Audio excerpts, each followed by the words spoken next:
이코노미톡 시작을 하겠습니다. 아시다시피 트럼프 대통령이 파월 연준 의장 때리기 지속하면서 뉴욕 시장에서 투자 심리가 급냉하면서 또 떨어지는 흐름들 셀 USA라는 얘기 나오고 있고요. 오늘 장 초반의 모습은 그래도 상대적으로 우리 시장은 버티고 있는 모습, 외국인의 매수에 좀 유입이 되고 있는 상황입니다.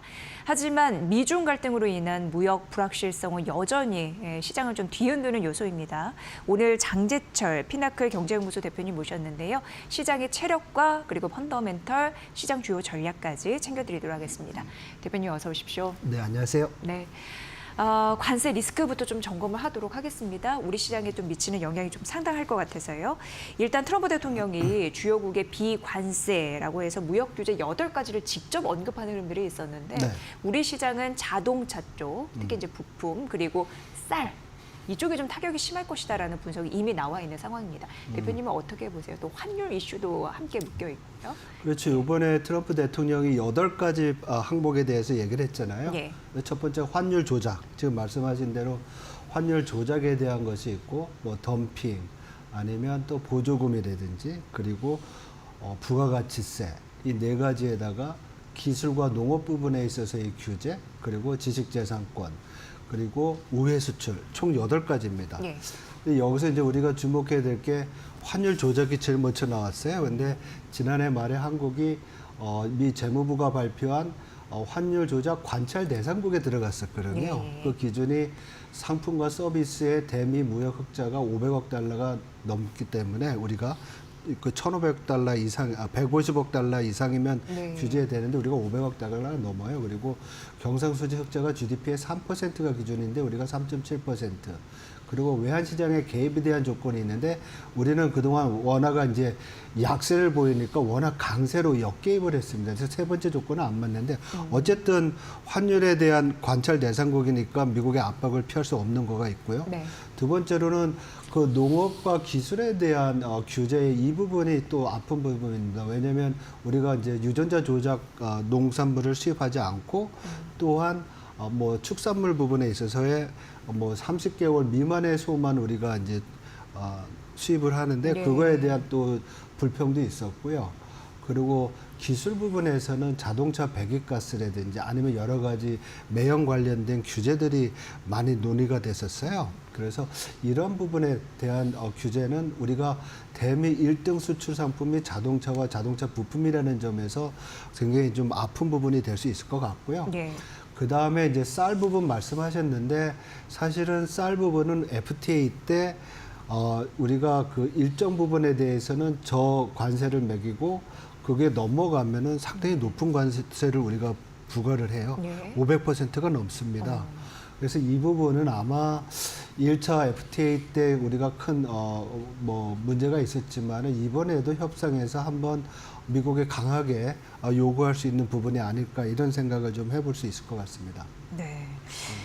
아무튼 뭐 신경 쓰이는 게 한두 가지가 아닌데 사실 뭐 자동차 부품 쪽도 그렇고 뭐 현대차와 포스코랑 뭐 손을 잡는다 이런 얘기도 나오고 트럼프 대통령의 관세 정책을 피하기 위한 뭔가 리스크를 줄이기 위한 그런 전략들은 지속이 되고 있는 상황입니다.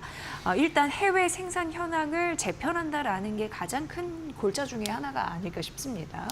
네, 아무래도 트럼프 관세의 그 목적은 미국에서의 제조업을 부흥시키는 것이고 일자리를 만드는 것입니다. 그래서 이 정책은 사실 바이든 행정부 때부터 여러 가지 보조금이라든지 이런 거에 의해서 주도가 됐지만 트럼프 대통령은 특히 미국 내에서의 생산 시설을 확대하는 거를 되게 장려하잖아요. 그래서 얼마 전 정의선 회장이 백악관에서 미국에 대한 대담한 투자를 발표할 때도 그게 이제 강조가 됐었고요.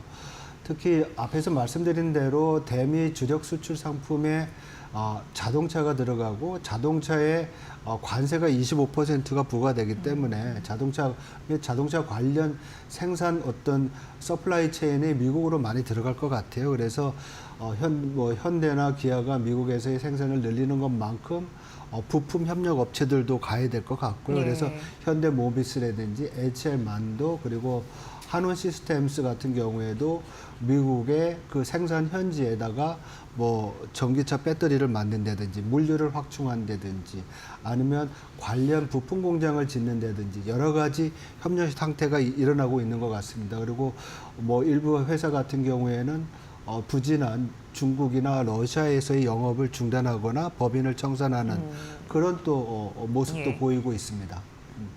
네. 대표님 이제 코앞으로 다가왔어요. 한국과 미국의 고위급 무역 협상 이 테이블에 올라가게 되는데 여기에서 잘 해야지 앞으로 조금 더 순탄한 길을 걸을 텐데 관전 포인트는 뭐라고 보세요? 순탄하지 예. 않을 것 같습니다. 어떡하죠? 왜냐하면 예. 우리가 미국의 그 무역 흑자가 660억 달러로 8위에 들어가고 있고요. 예. 그리고 앞에서도 여러 가지 이제 통상 이슈도 제기를 하지만 트럼프 대통령의 정책이 소위 말해서 글로벌한 달러 기준의 기축통화 달러의 어떤 기본을 둔 미국의 금융 시스템의 어떤 혜택에 대한 비용을 지불하려는 것뿐만 아니라 네. 미국이 제공하는 안보 우산에 대한 비용도 지불하려는 그렇죠. 거잖아요. 예. 그래서 이번 일본과 미국과의 협상에서도 소위 말해서 미군 주둔비 부담에 대한 이슈가 나왔던 것처럼 한국의 경우에도 그 얘기가 나올 것 같아요. 그래서 첫 번째 관전 포인트는 아마도 이러한 주둔비 관련된 이슈가 통상 이슈, 관세 이슈와 어떻게 이제 엮여서 한국에 압박을 할지 이 정도를 봐야 될 것 같고요. 거기에 덧붙여서 그렇게 되면 협상력을 올리기 위해서 트럼프 대통령이 협상에 참가할 수도 있을 것 같습니다. 그렇게 되면 우리 소위 말해서 기재부 장관이나 아니면 산업통상부 장관이 회의를 하러 갔는데 협상을 하러 갔는데 상당히 압력을 받을 수도 있고요. 압박을 받을 수 있을 것 같고요. 세 번째로는 한국이 무슨 뭐 지렛대라고 얘기를 하고 있는 미국과의 그 조선, 방산 관련된 조선 협력과 알래스카 LNG 사업에 대한 협력 가능성 이런 것들을 어떤 식으로 잘 조화롭게 통상 또 관세 협상에서 우리가 잘 활용할지 그것도 보는 것 같습니다. 그렇지만 우리의 또 주력 상품이 반도체가 있잖아요. 네. 그리고 반도체 관세 아직 결정이 안 돼 있는데 이런 것까지 다 봐가지고 우리가 좀 합리적으로 현명하게 협상을 했으면 하는 바람이 있습니다. 네. 뭐 트럼프 대통령의 참여 여부나 그리고 미국이 요구하는 방위비 이거 분담을 어떻게 하는지 그리고 여러 가지 섹터 중에서는 이제 조선 방산 네. 네, 이쪽에 신경을 쓰는 그리고 미국 알래스카 LNG 사업 이런 부분도 앞으로 이제 눈여겨봐야 된다고 하는데 참 해결해야 할 부분들은 많은데 순탄하지는 않을 것이다 이렇게 봐주셨어요. 그렇죠. 네, 뭐 네. 관세나 이런 것들에 대한 뭐 세율은 정해놨는데 네. 사실 생산기제 이전이라는 것은 시간이 많이 걸리잖아요. 그리고 우리가 뭐 자동차나 부품 산업들이 미국에다가 생산망을 결정하는 부분도 있지만은 이 방산 조선 같은 경우에는 이걸 해외에서 생산할지 아니면 미국에서 생산할지 또 미국 내에 여러 가지 법규 제도는 어떻게 될지 해결해야 될 문제들이 상당히 많습니다. 그래서 되게 복잡한 그런 이슈가 아닌가 이렇게 보고 있습니다. 네. 이제부터 나오는 경제 지표도 신경 써야 됩니다. 왜냐하면 그 미국의 관세 후폭풍이 고스란히 이제 경제 지표에 담겨서 나오지 않을까라는 생각이 들고 대표적으로 최근의 데이터를 보면은 한국 4월 1일부터 20일까지 대미 수출 데이터를 보니까 역시 좀 감소한 흐름들이 나타났더라고요. 어떻게 이해하면 좋을까요? 3월 달까지는 수출이 괜찮았습니다. 그러니까 네. 3월 1일부터 20일까지는 수출이 약 한 4% 전년 동기 대비 증가했었는데 4월 달에 들어서 이게 이제 약 한 5% 감소했잖아요. 네. 그리고 특히 대미 수출이 14% 이상 감소한 게 이제 수출 부분에서도 관세의 영향이 오지 않나 이렇게 지금 우려하는 것 같습니다. 왜냐하면 관세가 유예된 반도체 같은 경우에는 증가세를 보였는데 관세가 부과된 자동차나 아니면 부과될 예정인 자동차 부품 같은 경우에는 감소했거든요. 예. 그래서 이러한 어떤 관세의 영향이 4월 달부터 좀 가시화되는 그런 모습을 보이고 있고요. 그리고 이번 수출에서 20일까지 좀 변동성은 있습니다.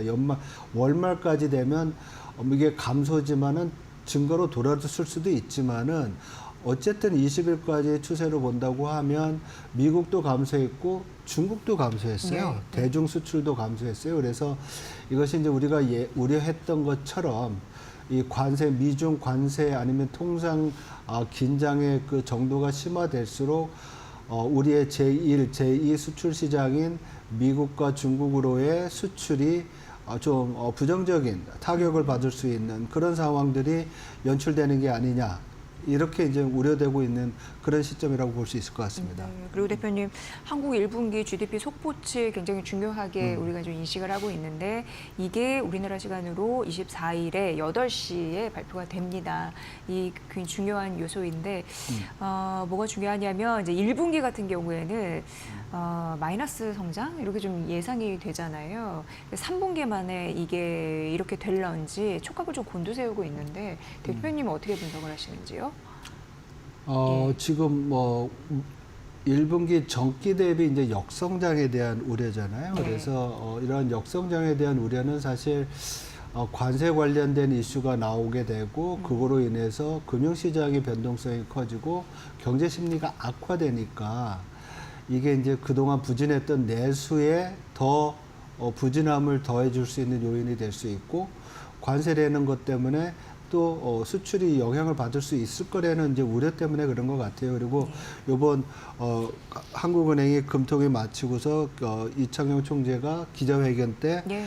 전기 대비 성장률 1분기 0.2% 예상했는데 이게 소폭 마이너스 될 가능성에 대해서 이제 언급을 하셨거든요. 한 차례 낮아진 건데 더 낮아질 가능성이 있다는 그렇죠. 거잖아요. 0.5에서 네. 0.1로 낮췄다가 예. 여러 가지 다운사이드 하방 리스크 때문에 마이너스가 갈 수도 있다라고 이제 전망을 하고 있는데요.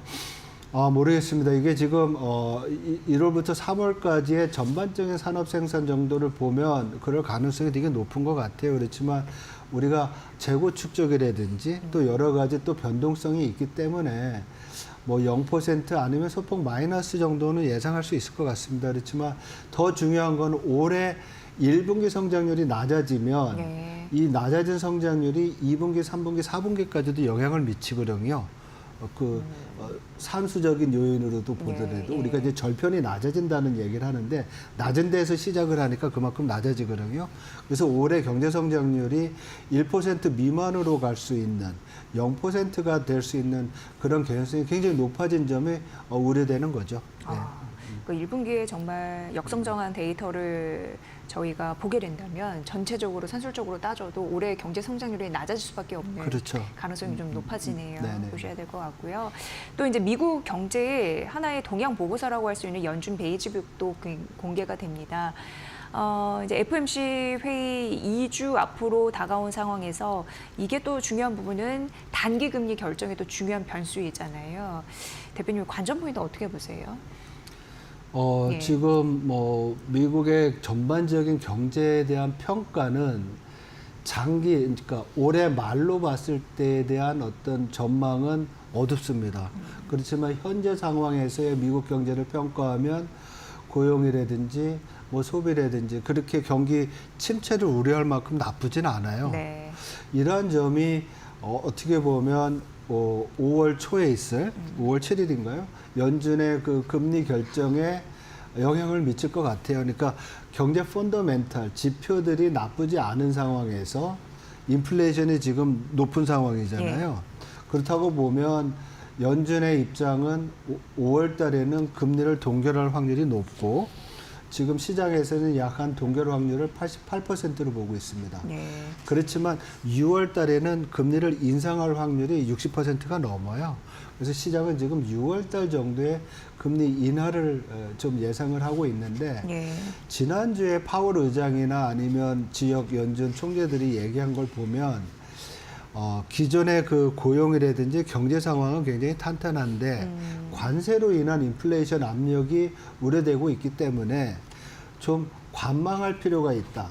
웨이트 앤 씨 이런 태도를 많이 보였어요. 그래서 네. 5월 달에 동결이 말씀드린 대로 상당히 높고요.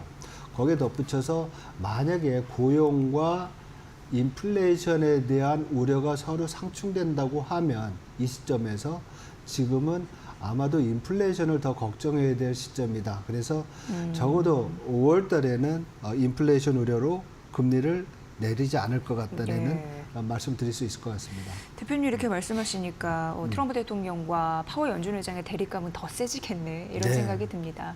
왜냐하면 경기 침체로 가지 않는 상황에서 고물가를 우려하는 파월 연준 의장 입장에서는 물가를 내리려고 하지 금리를 내리려고 하지 않는 흐름들이 맞설 것이고 많이 하더라도 6월로 가고 지금 트럼프 대통령 뉴욕 증시가 급락한 이후에도 파월 연준 의장 해고하라라는 강력한 또 입장을 대립하고 있기 때문에 이런 흐름들이 좀 단기간에 해결되진 않겠네라는 생각을 하게 되고 그러면서 미 국채 10년물 금리가 4.4%를 다시금 넘어섰거든요. 예, 이것도 참 셈법이 복잡해집니다. 이렇게 되면은. 예. 지금 뭐 인트로 때 말씀하신 것처럼 셀 USA 지금 미국 자산에 대한 매도가 이루어지고 예, 예. 있고요. 그리고 국채 금리가 올라간 부분은 말씀드렸듯이 경기 둔화에 대한 우려가 갈수록 커질 거로 예상이 되고 그러면 적자가 커지겠죠. 예.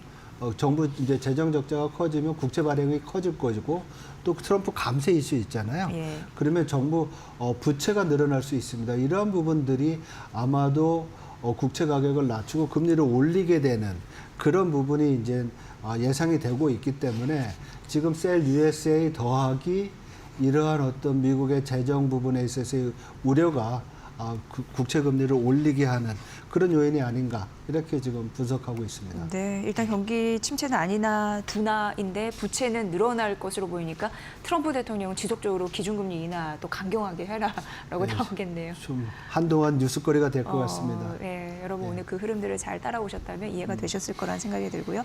장재철 피나클 경제연구소 대표의 분석으로 함께하셨습니다. 대표님 잘 들었습니다. 네, 고맙습니다.